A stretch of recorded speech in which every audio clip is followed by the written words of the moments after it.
May mga bagay sa buhay na hindi mo kayang kontrolin, kahit anong pilit mo. May mga taong aalis, may mga sitwasyong hindi mo mauunawaan, at may sakit na hindi agad gagaling. At alam mo, okay lang yun. Dahil hindi lahat ng gulo sa buhay ay kailangang resolbahin, may mga kailangan lang palipasin. Dahil sa paglipas ng panahon, kusa rin itong luluwag, kusa ring haupa.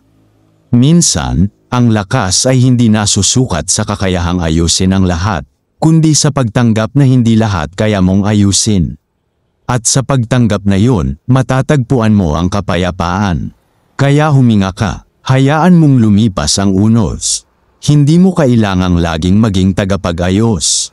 Minsan, sapat na ang manahimik, maghintay, at magtiwala, dahil ang panahon, may sariling paraan ng paglutas ng mga bagay na hindi kayang ipilit.